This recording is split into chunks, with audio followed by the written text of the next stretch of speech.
Vocês são muitos, hein? Uau! O pessoal do fundo tá me ouvindo? Tá ouvindo? Massa!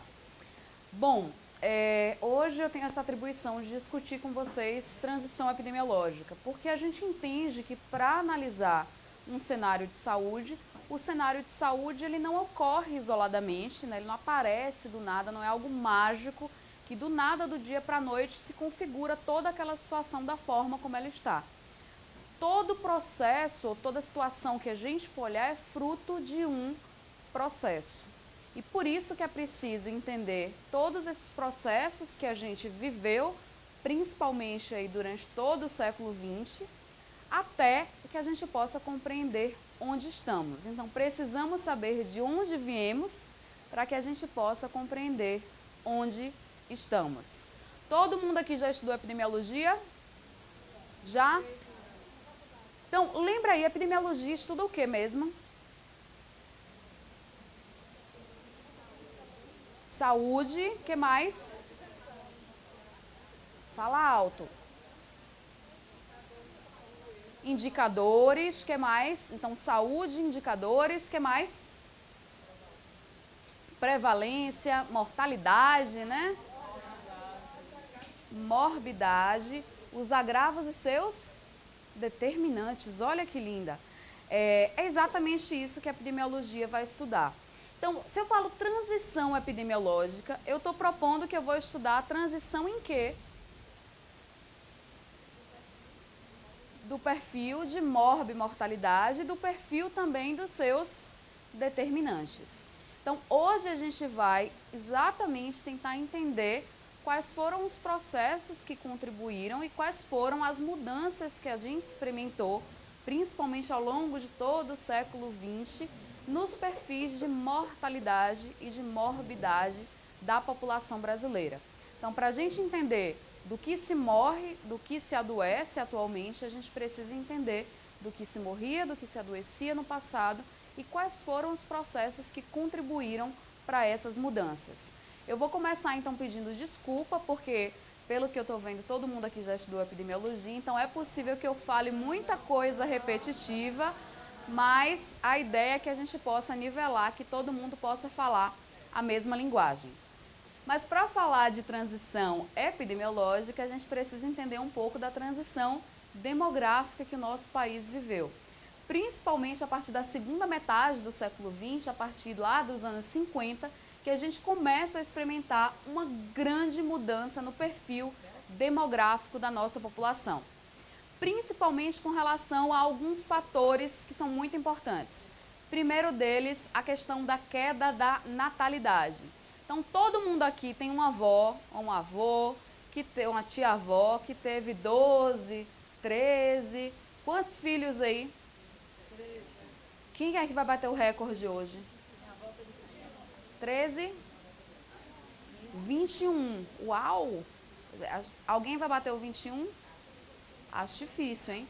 Mas hoje, né, se a gente pensa, nossos avós viveram lá, não foi tanto tempo atrás. Mas atualmente é praticamente impossível você encontrar uma mulher que ao longo de sua vida vai dar à luz a 20, 21, até 13 crianças. Na verdade, a gente tem uma redução drástica e, em média, a gente está abaixo de 2 filhos por mulheres em idade fértil atualmente. Então, a primeira questão que a gente vai experimentar é essa queda na natalidade. Mas essa queda na natalidade, ela ocorre por quê? Inserção da mulher no mercado de trabalho, acesso aos métodos contraceptivos, a implementação de programas voltados para o planejamento familiar, principalmente o aumento da escolaridade na população geral e particularmente na população feminina. Mas, de maneira geral, a gente vai experimentar esse processo exatamente pelos motivos que vocês já apontaram. A segunda questão importante em termos de mudança no perfil demográfico da população é o aumento da expectativa de vida. Então, atualmente, as pessoas vivem mais do que viviam há algum tempo atrás. A gente vai especificamente trabalhar com alguns dos fatores que conduziram a esse aumento da expectativa de vida da população. Outra questão importante que vai se relacionar com a transição tanto demográfica quanto epidemiológica que eu vou especificar mais a fundo daqui a pouco, é a diminuição das doenças infecciosas e o aumento das doenças crônicas não transmissíveis. Mas isso a gente vai trabalhar em detalhe daqui a pouquinho. Então, quando eu falo em transição epidemiológica, é muito complicado falar só da transição epidemiológica. A gente experiencia também, junto da transição epidemiológica, um processo de mudança também no perfil demográfico na população. O que eu estou chamando de perfil demográfico? Quantas pessoas nascem, a idade em que as pessoas morrem, a distribuição com relação a sexo e aos perfis também com relação às faixas etárias. Então, Kátia, passa aí rapidinho. Esse é um exemplo, eu retirei do site do IBGE, que está mostrando a famosa pirâmide populacional da população brasileira, que segundo Maurício Barreto não é mais uma pirâmide populacional, está mais próximo de uma cabaça. Quem é do interior aqui sabe, conhece cabaça, não conhece? A cabaça tem aquele formato assim, né, gordinho na barriga e com uma protuberância assim acima, que está bem parecido com o que a gente está ali observando mais ou menos em 2010. E o que a gente observa aqui muito claramente nessa pirâmide populacional é que a gente está tendo um estreitamento na base da pirâmide populacional. Percebam que a base lá na década de 80, que não foi há tanto tempo atrás, todo mundo aqui tem lembranças vivas da década de 80, a gente tem uma base da pirâmide populacional bem larga e essa base ela está reduzindo. Essa base ela está reduzindo principalmente por dois motivos. Número um, a queda no número de crianças que nascem, que a gente já falou dos perfis de fecundidade e de natalidade da população brasileira, mas também a persistência dessa base como sendo a mais estreita da pirâmide, ela ocorre por conta de um outro fenômeno que tem a ver também com a epidemiologia, que é o quê? A base ela está ficando estreita, mas ela está se mantendo como mais estreito ao longo de todo o período. Porque aquela base ela era tão larga, mas tinha uma queda, ó. E agora não, ela é estreita, mas ela aumenta. A natalidade reduziu, mas principalmente a gente tem uma redução na mortalidade infantil, que vai se refletir também por outros processos no aumento das expectativas de vida. Mas o que é interessante é que a base ela é estreita e ela se mantém como ponto mais estreito porque as pessoas que nascem, elas sobrevivem para as outras etapas do desenvolvimento por conta da queda que a gente observou particularmente na mortalidade infantil. Eu vou destrinchar aqui bastante mortalidade infantil e o porquê desse indicador ser um indicador tão importante, mas vocês percebem que a base da pirâmide ela reduz e ao longo do tempo a expectativa é que ela continue como sendo a parte mais estreita de fato da nossa pirâmide populacional. Junto a isso, a gente tem, além do estreitamento da base da pirâmide populacional, a gente tem um aumento, né, considerável aí no topo da pirâmide populacional. Então, enquanto uma pequena parcela apenas da população sobrevivia até mais de 70 anos na década de 80, a gente observa que nos anos 2010, por exemplo, isso já está bem maior e a gente espera que para 2040, quando nós estivermos lá com os nossos 70, 80 anos, a gente que tenham mais e mais indivíduos nessa faixa etária. Então, vocês percebem que antes tinha uma discrepância muito grande na quantidade de crianças e quantidade de idosos, enquanto que é esperado que para a década de 40 a gente tenha um número cada vez menor de crianças e jovens e cada vez maior de população idosa, particularmente acima dos 70 anos. Obviamente, isso faz com que a gente reflita um pouco sobre como o nosso sistema de saúde ou como a nossa sociedade vai se adaptar e já está se adaptando, né, da maneira errada, eu gostaria de dizer, né, com a reforma da Previdência, é consequência dessa lógica, desse raciocínio, embora a reforma esteja sendo pensada não para proteger os indivíduos, mas eu acho que vai contribuir para uma mudança e a gente voltar a talvez os anos 80, anos 70 em termos de mortalidade da população idosa. Enfim, mas vamos nos manter otimistas e vamos acreditar que é esse cenário que a gente vai observar daqui a 23 anos aproximadamente. Vai lá, Kátia. Então, em termos de expectativas de vida, vocês percebem que nesse gráfico de baixo, vocês conseguem ver esse gráfico de baixo? Percebam que a expectativa de vida na década de 70, a média do Brasil, estava em torno de 63 anos. enquanto que no último levantamento, em 2011, a expectativa de vida média no Brasil já estava em 74 anos. Então, em 40 anos, a gente aumentou em praticamente 10 anos, na verdade, mais de 10 anos em média, a expectativa do brasileiro. E as gerações estão vivendo para experienciar essas mudanças. Mas, como tudo no Brasil, e isso é uma coisa muito importante que eu gostaria de enfatizar, nenhum processo ele ocorre de forma homogênea no nosso país.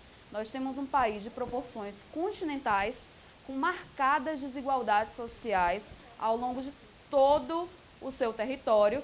E o que a gente observa é que esse processo de aumento da expectativa de vida ele não vai ocorrer de forma homogênea ao longo de todo o país. Então, a gente observa que nesse gráfico aqui, por mais que ele esteja um pouco desatualizado, mas ele mostra que se teve um aumento na expectativa de vida média do brasileiro aí de 91 para 2004, de 67 anos para 72 aproximadamente, essa mudança ela não é a mesma que a gente observa nas regiões do país. Então, por exemplo, na região sudeste, em 2004, a expectativa de vida chegava a 73 anos, enquanto que na região nordeste, essa expectativa de vida, no mesmo período, já estava ali em 68, né, aproximadamente. Então, discrepâncias que a gente vai observar nas regiões, justamente porque o nosso país é marcado por severas desigualdades, sejam elas desigualdades sociais, mas desigualdades também em acesso aos serviços de saúde que potencialmente vão garantir um aumento da expectativa de vida. E a gente observa que esse processo ele não é homogêneo. E, né, contando o final da história, nenhum processo, gente, ele ocorre de maneira homogênea no país como um todo. Tanto em termos de expectativa de vida, mas para a mortalidade infantil e qualquer indicador epidemiológico, a gente vai observar marcadas diferenças entre as regiões. E parte da beleza de uma análise de situação de saúde consiste exatamente em identificar onde e por que essas desigualdades existem, justamente para que a gente possa agir para tornar o nosso país um país mais igual, seja em termos de redução das desigualdades sociais, mas seja também em termos de reduzir as desigualdades de acesso aos serviços de saúde que continuam, por mais que a gente estivesse, né, não dá nem para falar do presente, estivesse no passado caminhando para a redução dessas desigualdades, eu não sei como vai ser o futuro diante desse cenário que a gente está vivendo atualmente. Vai lá, Cátia. Então, quando eu falo especificamente de transição epidemiológica, eu estou falando exatamente do perfil em termos de mudança nos padrões de adoecimento ou de morbidade e mudança nos padrões de morte. Vai lá, Cátia.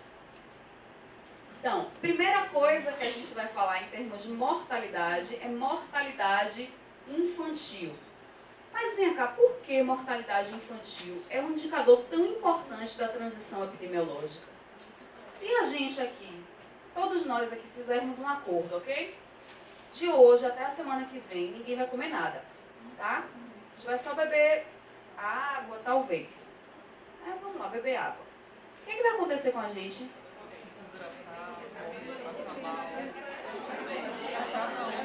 Ela tá dramática, vou morrer. Não vai morrer. Vai ficar mal-humorado. Vai. Alguns vão postar foto magro, né? Que emagreceu. Tem gente que faz isso de propósito, gente. Não faça isso não, por favor. Mas a gente vai sobreviver. Exato, a gente vai dar um jeito, vai ficar mal-humorado, vai brigar com o companheiro, vai ser uma miséria. Mas a gente vai sobreviver.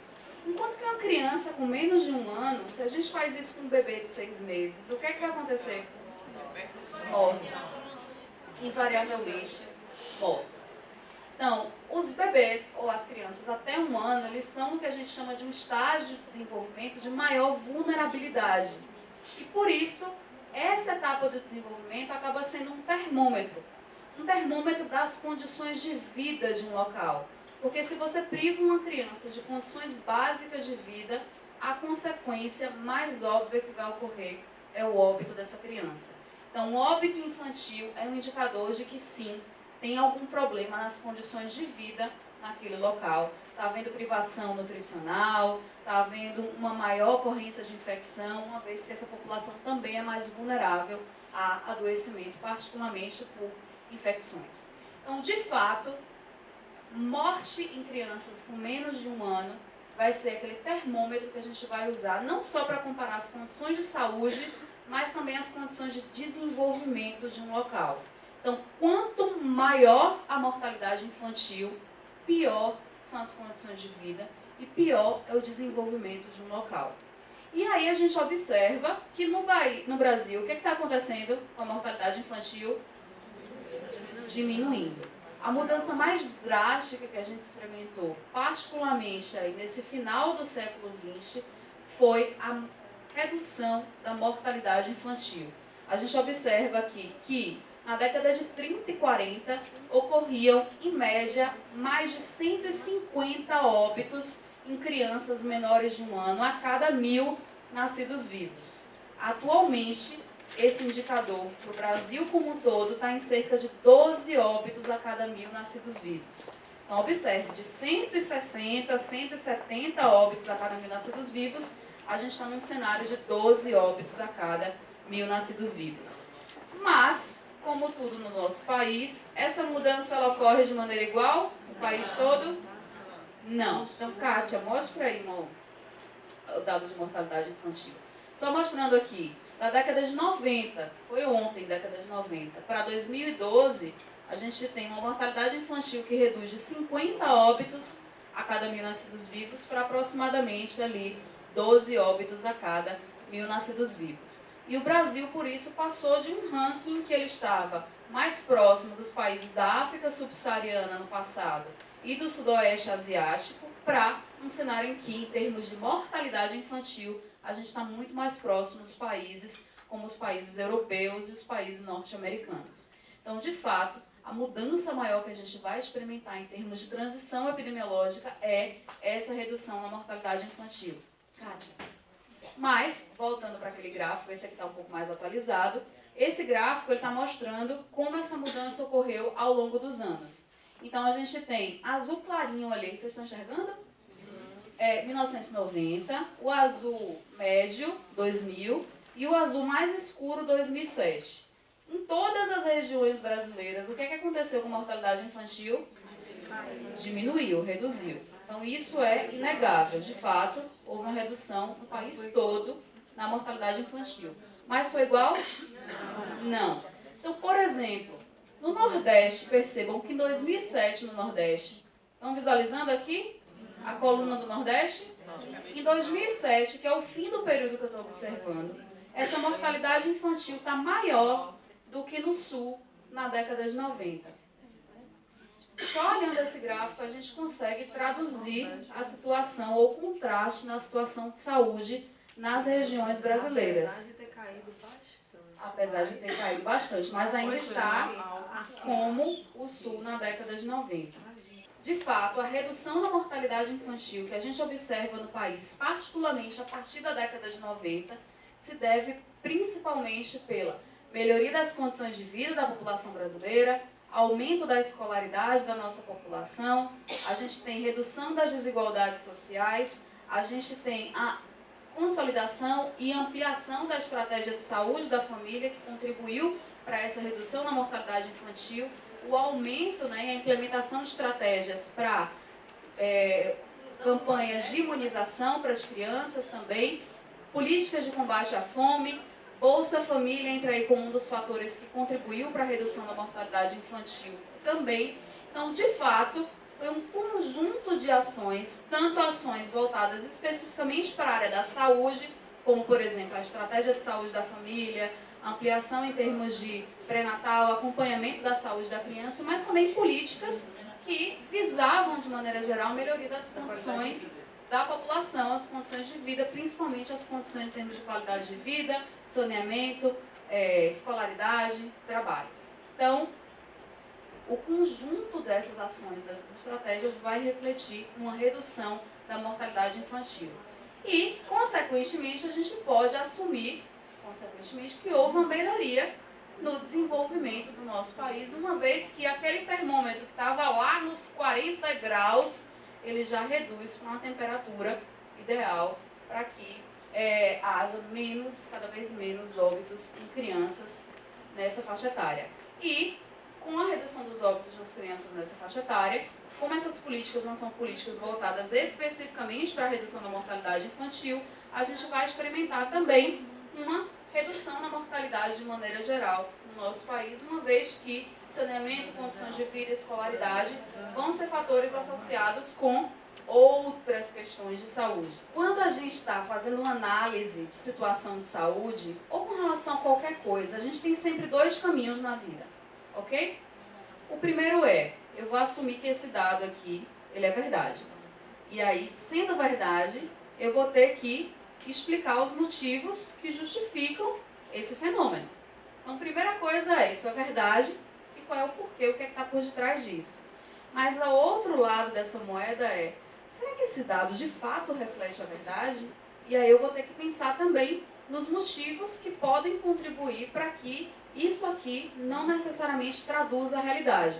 E um dos motivos é a qualidade da informação em saúde.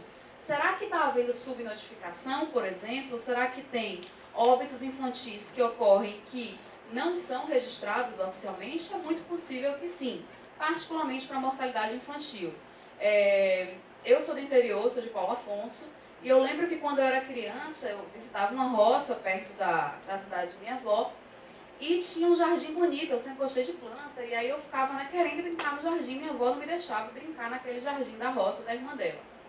E até que um dia eu queria ir pro jardim. Ela falou, você não vai, porque ali é um cemitério de anjinho. Vocês sabem o que é cemitério de anjinho? Então é um óbito infantil, normalmente um bebê que morre na região, ou ali, e as pessoas enterram ali, numa cerimônia, com flores, e sempre tinha muito manjericão, eu lembro muito do cheiro do manjericão, mas é muito possível que isso ocorra particularmente em regiões menos urbanizadas, que é o que a gente observa na região Nordeste e na região Norte. Óbitos que ocorrem que a família acaba dando conta daquele fenômeno sem necessariamente passar pelos procedimentos oficiais. Então, subnotificação é sim uma possibilidade, e esse é o olhar que vocês devem ter quando vocês estiverem analisando qualquer situação de saúde. Isso é verdade, ok, e agora eu tenho que analisar e entender os motivos por detrás disso, mas isso pode não refletir a verdade. E eu tenho que entender os motivos por detrás disso. E um deles, normalmente, é a subnotificação ou a qualidade da informação que a gente está utilizando para produzir essa análise da situação de saúde. Em termos de indicadores, a gente tem uma redução nas subnotificações, particularmente para óbito. Lembrando que todo óbito que ocorre em território nacional é obrigatória a emissão da declaração de óbito, que ela é emitida em 3 vias, e todo sepultamento ele só ocorre na presença do documento. Claro que isso não quer dizer que não ocorram subnotificações, mas que tenha havido uma redução. E outra redução que a gente observa não é só na subnotificação, mas é na proporção de óbitos por causas mal definidas, porque esse também é um grande impasse que a gente tem em análise da situação de saúde. A gente não quer só saber quantas pessoas morrem, a gente quer saber do que as pessoas morrem. E uma coisa importante em termos de indicador de mortalidade é o problema no registro, principalmente quando o médico colocava lá óbito por causa mal definida. Então tem havido uma redução, mas a gente ainda enfrenta impasses. Quem trabalha aqui diretamente com informação em saúde sabe que esse é um impasse que a gente ainda vive, embora tenha havido uma melhoria muito grande em termos de qualidade da informação em saúde. Beleza? Então vamos lá. Vai lá, Kátia. Mortalidade infantil, mais uma vez, a gente estava falando em termos de região, mas obviamente cada região do país é maior do que muitos países. Então, o Nordeste é maior do que a maioria dos países da Europa Central. Então, a gente tem, como eu sempre falo, um país de proporções continentais, e vocês observam que a mortalidade infantil vai ter um padrão bem diferente se a gente observa o local onde esses óbitos estão ocorrendo. E mais uma vez, confirmando o que eu mostrei no gráfico passado, a gente tem uma concentração dos óbitos infantis, particularmente nas regiões norte e nordeste do país, enquanto que nas regiões sul e sudeste a gente tem bem clarinho ali o mapa, não tem quase nenhum ponto vermelho nessas regiões. Mais uma vez, quando eu faço uma análise de situação de saúde, eu estou olhando não só a distribuição ao longo do tempo, mas é importante que a gente tente também identificar padrões geográficos. E aqui a gente observa esse padrão também. Bom, esse gráfico aqui eu gosto muito porque ele está mostrando aqui a prevalência de desnutrição na população brasileira. Então, a gente mostrou que a mortalidade infantil reduziu. Mas uma coisa importante é a desnutrição em crianças com menos de 5 anos. Esse gráfico é um pouco difícil de interpretar. Pensem aqui. Isso aqui é a população brasileira em termos de renda, tá? Aqui são, se eu dividisse a renda de todo mundo do Brasil em 5 pedaços. Esse 1 aqui são os que ganham menos e aqueles 5 ali são os mais ricos, ok? Aqui são os 20% mais pobres da população. E aquele pedacinho ali dos 5 são os 20% mais ricos, ok? E aí eu tenho aqui, cada linha dessa equivale a um período de tempo. Então vamos olhar a primeira delas, que é a década de 70, ok? Então na década de 70, a proporção de crianças desnutridas era maior em que parcela da população? Nos 20% mais pobres. E é um padrão bem claro, né? Quanto mais rico, né, entre aspas, menor a proporção de crianças desnutridas, ok? Então, década de 70 era esse o cenário que a gente observava. E aí vem descendo aqui 89, 96 e chega aqui no ano de 2006, 2007. E o que a gente observa? É emocionante ver esse dado, porque mostra que não só a gente reduziu a proporção de crianças desnutridas. Alguém falou ali no fundo, quando eu estava falando, por que reduziu mortalidade infantil? Ela está rindo, você sabe. E políticas de combate à fome. E percebam, essas políticas promoveram uma redução, então, de maneira geral, ao longo do tempo, ó, eu vou descendo aqui, que é o passado, vou descendo para o presente. Está reduzindo a proporção de crianças desnutridas. Mas não é só isso não, gente. Está reduzindo principalmente a desigualdade que a gente observava em termos de desnutrição. Então, quando a gente olha aqui 2006 e 2007, praticamente a mesma proporção de crianças com desnutrição, independente da renda da família.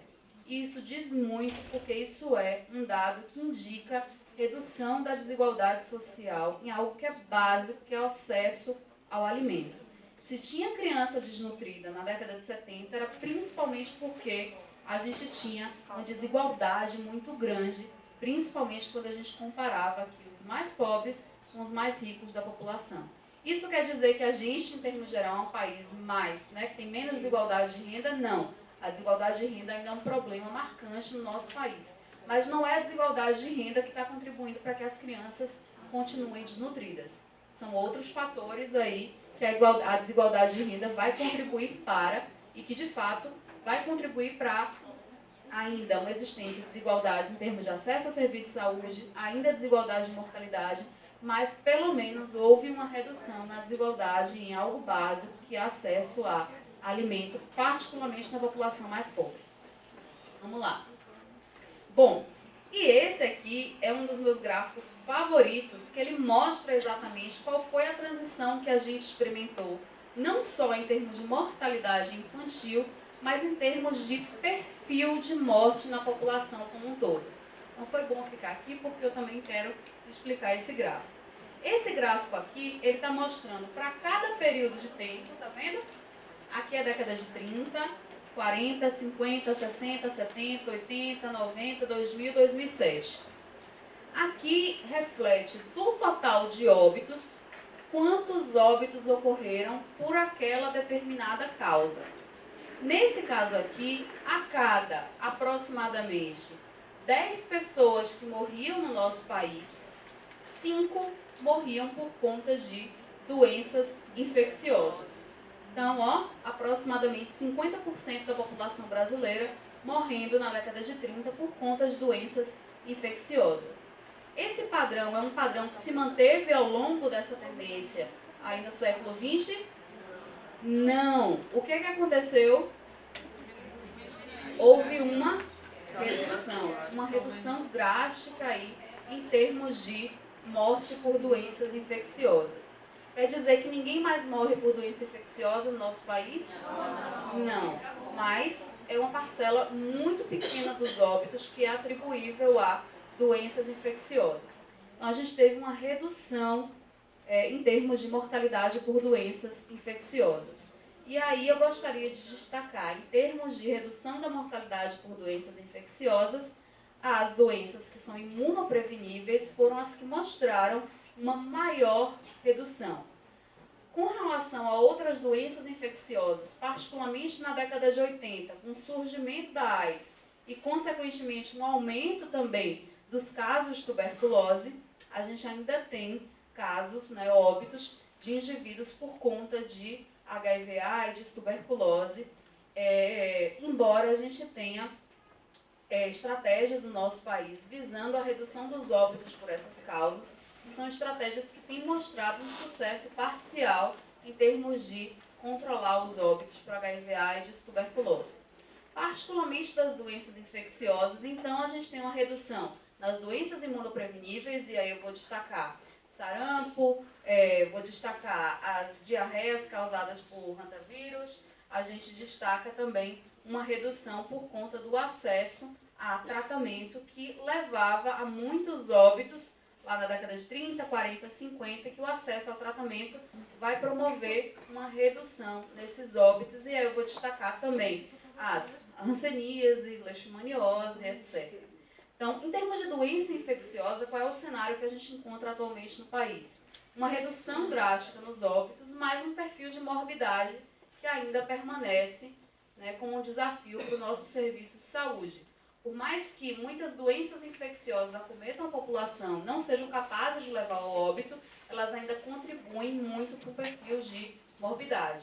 Dentre elas, a gente destaca aquelas que têm transmissão vetorial, como, por exemplo, dengue, zika, chikungunya, mais recentemente aí, febre amarela, e a leishmaniose visceral também, que persiste como um problema de saúde pública, particularmente no Nordeste brasileiro.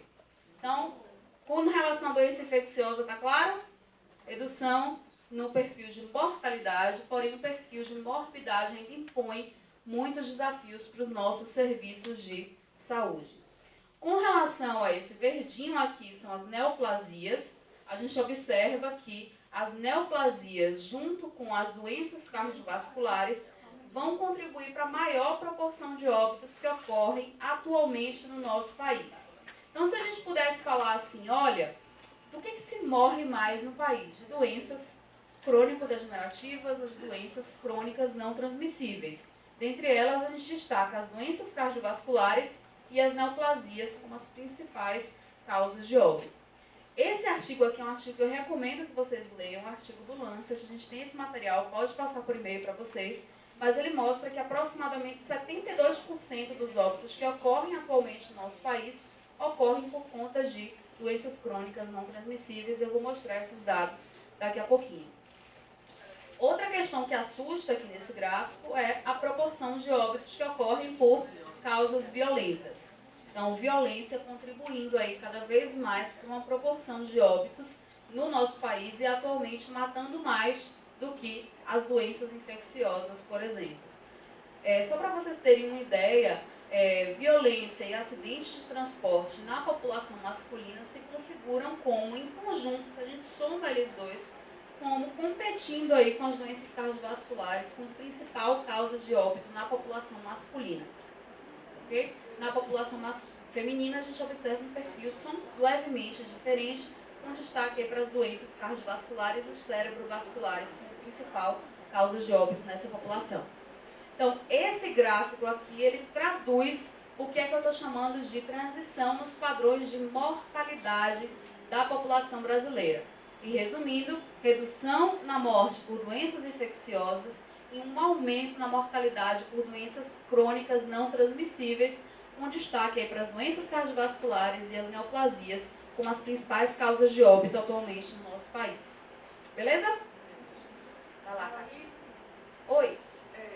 Nessas causas por violência, morte por violência, está incluído aí os suicídios?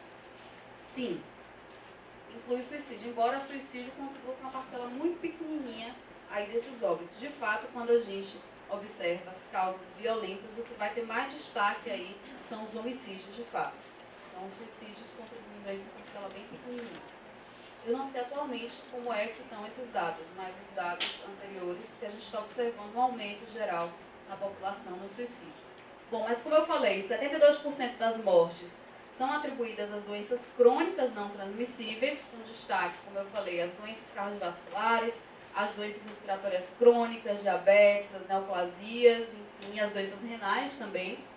A gente tem 12% dos óbitos ocorrendo por violências e acidentes, entre eles os acidentes de transporte, principalmente contribuindo para a morte da população jovem, masculina, principalmente aqui na violência. Eu gostaria de destacar que a violência está se configurando como um problema de saúde pública, principalmente pelo aumento na mortalidade de homens, jovens, negros de baixa escolaridade. O que a gente está vivendo no nosso país é um genocídio dessa população.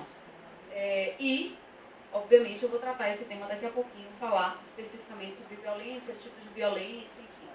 10% das doenças infecciosas parasitárias e 5% aos distúrbios de saúde materno-infantil.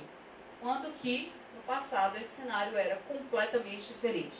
Falando especificamente das doenças crônicas não transmissíveis, o que a gente observa aqui é o seguinte, mais uma vez, a gente tem doenças crônicas não transmissíveis, de maneira geral, contribuindo para a maior proporção de óbitos no nosso país. Só que, de maneira geral, as políticas de saúde têm visado uma redução da mortalidade por doenças crônicas não transmissíveis. Mas essas políticas, elas têm funcionado de maneira igual em todas as regiões? Não. Então, o que a gente observa é que na região norte, nordeste, sul, sudeste, sul e centro-oeste, um padrão bem diferente. Mas, de maneira geral, em todos esses lugares a gente tem uma redução na mortalidade, particularmente para a doença cardiovascular. Percebam, ó, 96 para 2007, tendo uma redução aqui nessas regiões. O que chama a atenção aqui é que, se para a mortalidade infantil as ações elas tiveram uma mudança drástica ao longo do tempo, para a mortalidade por doença cardiovascular, a gente observa uma mudança muito mais lenta. Mas, de qualquer forma, está havendo uma redução. E por que está reduzindo a morte por doença cardiovascular, embora ainda seja a primeira causa de óbito no nosso país?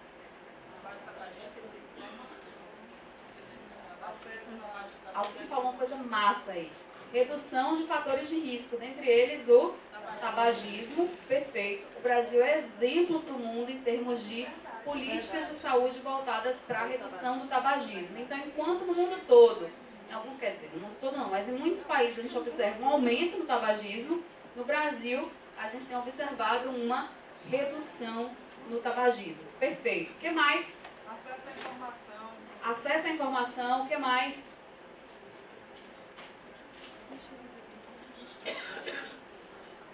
A estratégia de saúde da família. O programa Hiperdia, por exemplo. Alguém já ouviu falar do Hiperdia? Beleza. É dúvida?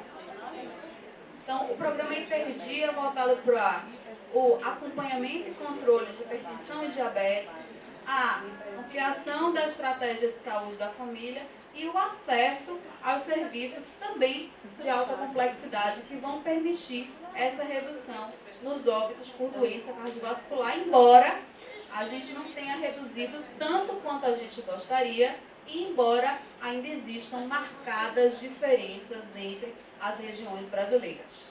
Vai lá, Kátia. Bom, vocês já falaram disso, da redução em termos da mudança, né, em termos de fatores de risco. De fato, a gente tem aqui uma redução de aproximadamente 0,6% na prevalência de tabagismo da população brasileira. No entanto, com relação ao excesso de peso, que é reconhecido também como um dos principais fatores de risco para a doença cardiovascular, a gente está observando que está ocorrendo, na verdade, um aumento, o que vai contribuir para um aumento da morbidade por doença cardiovascular na nossa população. E é isso que eu vou mostrar no slide seguinte. Bom, esse aqui mostra a evolução do excesso de peso. O que é o excesso de peso? É o IMC acima de 25, embora não seja uma medida ideal, mas de fato é uma medida que é padronizada, utilizada no mundo todo para avaliação de excesso de peso, e está havendo um aumento na proporção de brasileiros com excesso de peso, e atualmente aproximadamente 50% da população tem excesso de peso. Ou seja, a cada 2 pessoas que você conhece, aproximadamente uma vai ter excesso de peso. E parte da estratégia de promoção à saúde, das políticas voltadas para a promoção à saúde, tem visado também a melhoria, né, em termos de redução do excesso de peso na população. A gente tem a política nacional voltada para a alimentação saudável, incentivo à atividade física, redução do tabagismo, todas essas visando a redução nessa prevalência de excesso de peso. Normalmente, quando a gente está estudando o fenômeno, a gente tende a fragmentar para poder entender. Porque a nossa capacidade de compreensão do mundo é realmente limitada. A gente vai entender um pedacinho daquilo. Mas no modelo que a gente compreende atualmente de processo de saúde e doença, não tem nenhum fator que sozinho, isoladamente, seja uma causa suficiente e necessária para causar o adoecimento. Principalmente quando a gente fala de doença crônica, doença cardiovascular, doença crônica não transmissível, e que a gente tem um conjunto de fatores que vão contribuir não só para a sua ocorrência, mas para que indivíduos venham a óbito por conta daquela causa. Mesmo com doença infecciosa, a gente observa também que não tem causa, que ao mesmo tempo sozinha é suficiente e necessária. O que causa tuberculose, gente? O contato com bacilo. Todo mundo trabalha aqui em serviço de saúde, já fez um PPD, né? Provavelmente. O meu PPD é uma laranja enorme, uma bola enorme. Eu entrei em contato com a bactéria, né, o bacilo, mas não desenvolvi tuberculose. E assim a gente observa em muitos indivíduos. Então não é só o bacilo.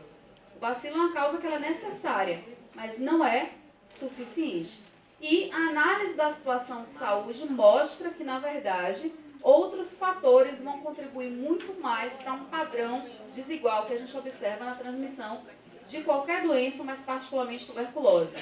No Brasil, por exemplo, quem é a população que tem mais tuberculose? Imunossuprimidos, particularmente pacientes que são HIV positivo. A gente tem criança e idosos, mas não contribuem tanto. Mas o que mais? A população de rua, em situação extrema de vulnerabilidade. A população prisional, a população privada de liberdade apresenta as maiores incidências de tuberculose do país.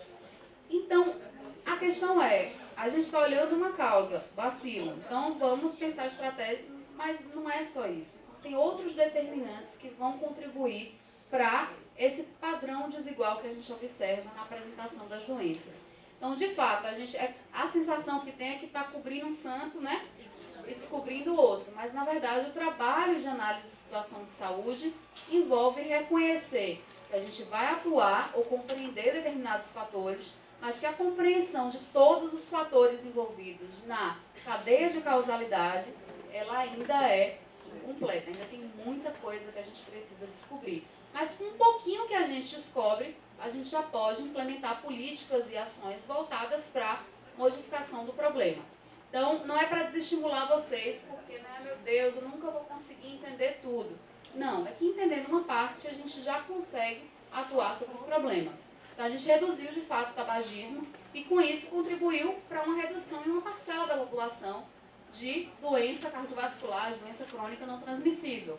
O padrão que a gente observa muito claro com o tabagismo é a redução de câncer de pulmão.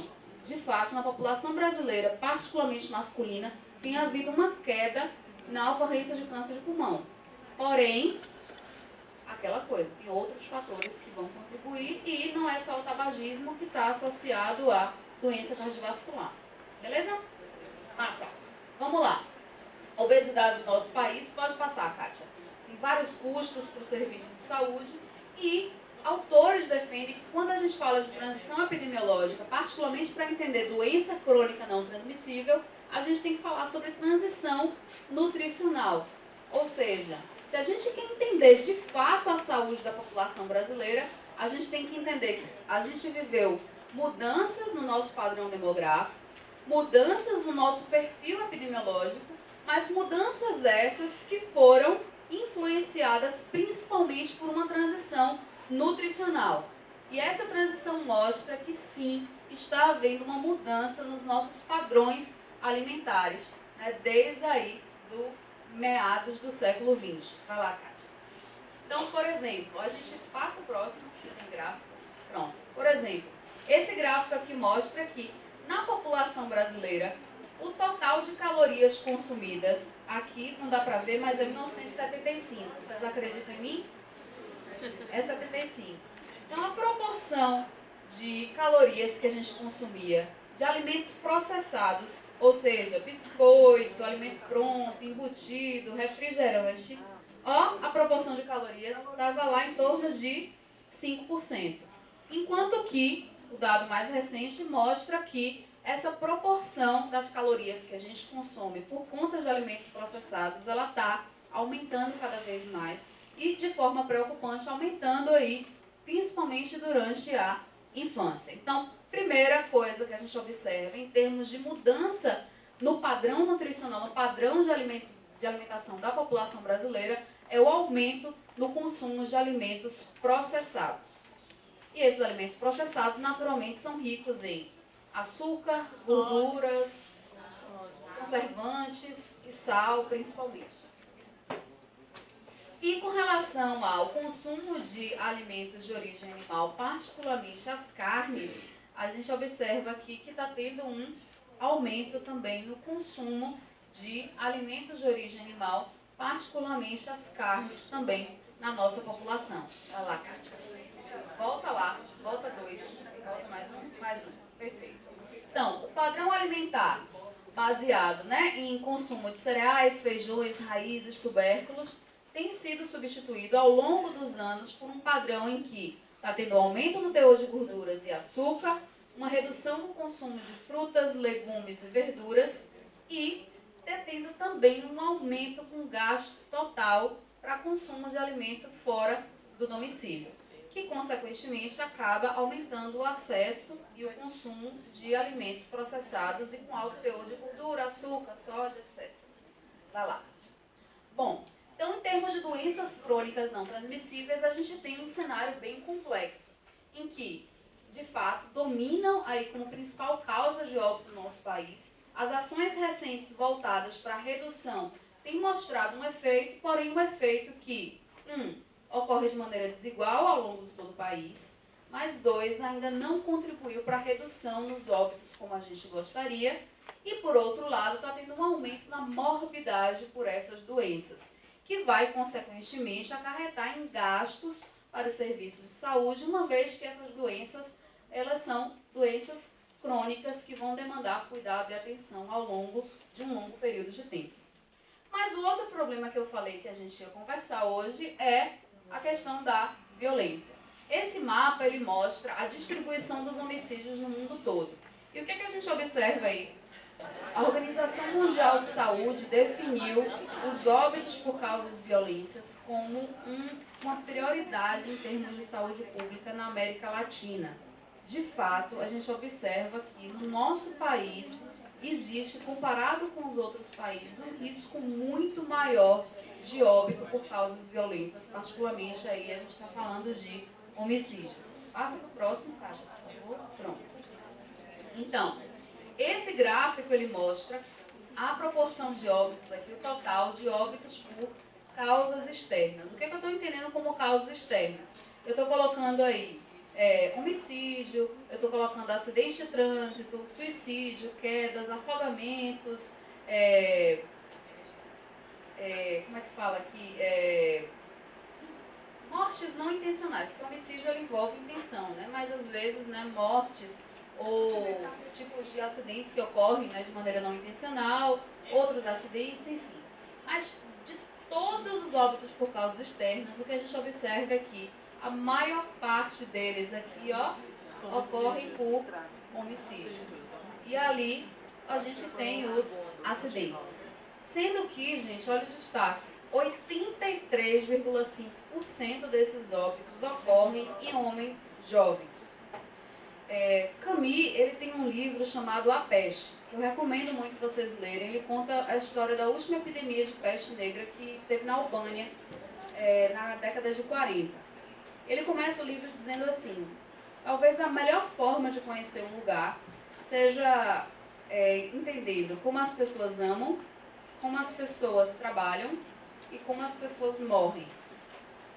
Um homem como trabalha, a gente fala o tempo todo sobre isso, né? A gente se compara com outros países, né? A forma como as pessoas se relacionam, as condições de trabalho. Mas a forma como as pessoas morrem no país diz muito sobre um local. E não diz muito só sobre a situação de saúde, não, gente. Diz muito sobre a situação social, a situação política, ou seja, o cenário do país. E o que eu fico pensando é que esse jovem que morre, esse jovem negro que morre aos 18 anos de idade, por uma causa violenta no nosso país, se ele morasse em outro país, talvez ele morresse aos 80, rodeado de sua família, talvez ele tivesse um novo, não sei. Mas, provavelmente, a vida desse menino seria completamente diferente. E não é diferente porque no nosso país persiste ainda uma grande proporção de óbitos, particularmente nessa população. Então, como vocês podem ver, esse aqui é a mortalidade por homicídio, homens, mulheres. Então, a gente observa que é bem diferente a proporção entre homens e mulheres. E essa redução que a gente observa ali, está vendo em 2003? Que teve uma redução? Vocês estão observando? O que aconteceu em 2003 que contribuiu para a redução do óbito por homicídio? A política de desarmamento. Então, de fato, o desarmamento na nossa população contribuiu muito para a redução dos óbitos por homicídio. Porém, não foi suficiente para reduzir como um todo, porque, mais uma vez, ter a arma em casa era uma parte do problema. Que a gente conseguiu, de certa forma, atuar e reduzir mortalidade. Mas para reduzir de fato, a gente vai ter que promover ações visando a redução disso aqui. E para reduzir mortalidade por homicídio, acredite, é muito mais difícil do que reduzir mortalidade infantil, porque vai envolver muito mais ações intersetoriais. Não tem vacina no mundo ou quantidade de médico que a gente contrate, ou hospital que se abra, que vá contribuir para a redução da mortalidade por homicídio. Para que a gente possa reduzir a mortalidade por homicídio, a gente vai precisar atuar de uma forma muito mais integral e muito mais intersetorial. Talvez envolvendo aí as políticas públicas voltadas para acesso ao trabalho, mudança nas condições de vida da população, melhoria na escolaridade, enfim, melhoria, né, das condições de maneira geral de segurança, enfim, ou seja, políticas que vão muito além da área da saúde. Vai lá, Kátia. Então, só mostrando aqui, ó, que o que mais preocupa também em termos de aumento na mortalidade por homicídios é que está havendo um aumento nos óbitos por causas violentas, particularmente homicídio, nas crianças e nos adolescentes. Então, a gente observa aqui um crescimento, tá vendo? No total de óbitos nas crianças, tem uma redução ali, mas não é estatisticamente significante, mas um aumento aí de quase um quarto, né, de 25% aproximadamente, nos óbitos entre adolescentes por essa causa.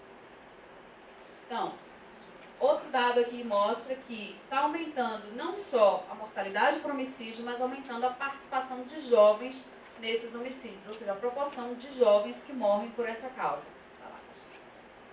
Bom, e esse gráfico aqui, ele mostra as diferenças ou as discrepâncias que a gente tem em termos de risco de morrer por homicídio, de acordo com duas características. Uma opção ali, uma característica que é a questão da etnia e da raça. Então, a gente tem aqui, ó, essas informações, a gente tem aqui brancos e negros, e a gente tem separado aqui por escolaridade. Menor óbito por homicídio em que população? Branca, de escolaridade A elevada. E a maior proporção está onde? Na população negra e na população negra de baixa escolaridade. E o que mais preocupa é que não só é a maior proporção, mas está aumentando, ó. 34 aqui em 2000, 44 ali em 2009. Então, de fato, é um problema que a gente enfrenta e que as políticas de saúde não têm sido eficazes no sentido de modificar esse cenário.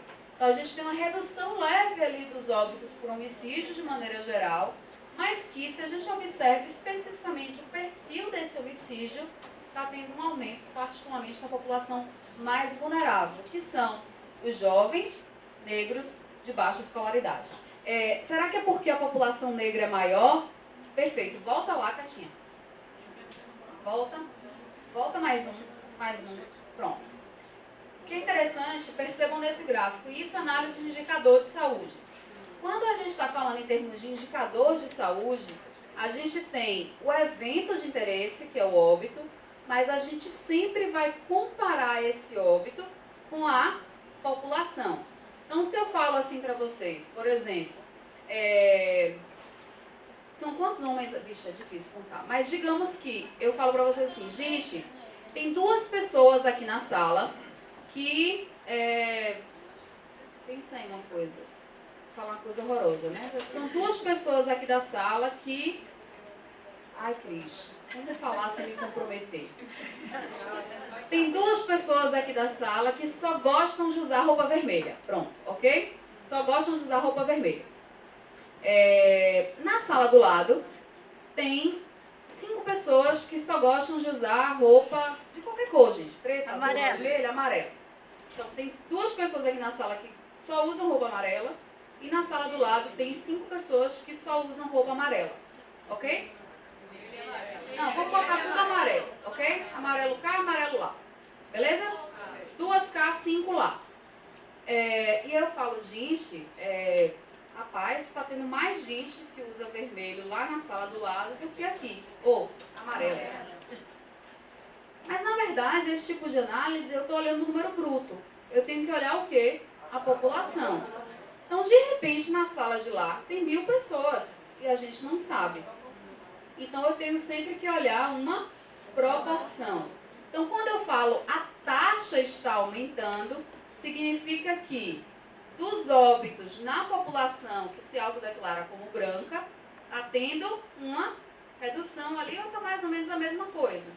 Mas nos óbitos na população negra, levando em consideração que essas populações têm números, têm tamanhos diferentes, ainda assim, mesmo que essas populações tivessem tamanhos iguais, você observaria um maior risco de morte na população negra, ok? É essa lógica que a gente vai trabalhar com o indicador epidemiológico. Eu estou sempre comparando o meu evento de interesse com o tamanho da população a qual esse evento se refere.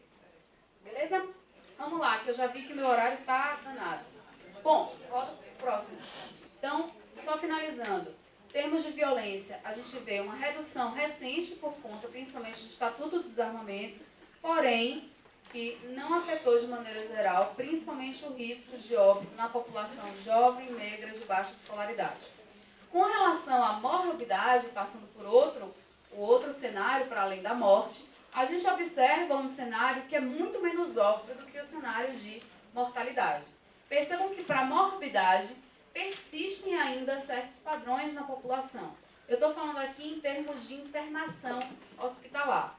E, de fato, a gente observa uma grande proporção de internações hospitalares ainda por conta de doenças respiratórias, seguidas aqui também das doenças cardiovasculares, as doenças infecciosas e parasitárias também contribuindo para um alto percentual de internações hospitalares e aí depois as causas externas e as neoplasias. Vai lá, Kátia.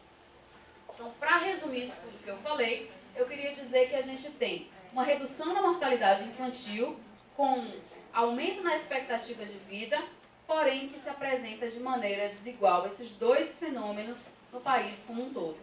A gente tem uma redução drástica na mortalidade por doenças infecciosas, principalmente para as doenças imunopreveníveis, mas que, particularmente para as doenças com transmissão vetorial, entre eles eu destaco dengue, zika, chikungunya, mais recentemente febre amarela e leishmaniose. A gente ainda tem muitos desafios porque as incidências, a morbidade, ela tem aumentado ao longo do tempo, ao invés de reduzir.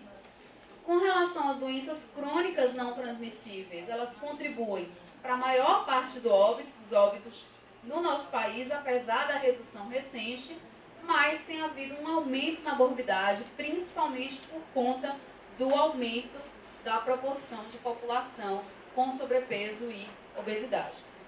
Com relação à violência e acidentes de transporte, a gente tem um crescimento ao longo dos anos, que com destaque para a população masculina, mas que ainda permanecem como um dos problemas, os principais problemas de saúde pública para o nosso país, contribuindo particularmente para uma morte precoce da população, particularmente masculina, particularmente a população masculina negra de baixa escolaridade. Bom, era isso, que vocês já estão acompanhados aí com a bolsa, mas o que eu queria dizer é que o cenário de saúde da população brasileira, ele é um mosaico que vai mesclar diversos desafios, dentre eles desafios para a área da assistência, para a área da prevenção, promoção à saúde e principalmente para a avaliação do cenário de saúde dos municípios, das regiões, etc. Então, analisar indicadores de saúde é tentar dar sentido a essas mudanças e é tentar dar sentido a esse contexto de saúde que a gente vive e aos fatores que contribuíram e que continuam contribuindo para a manutenção de certos perfis, de certas características que a gente observa até hoje. Ok? Então, desafios são muitos, mas quando a gente olha esses dados em conjunto, eles fazem algum sentido. Alguma dúvida para a gente finalizar?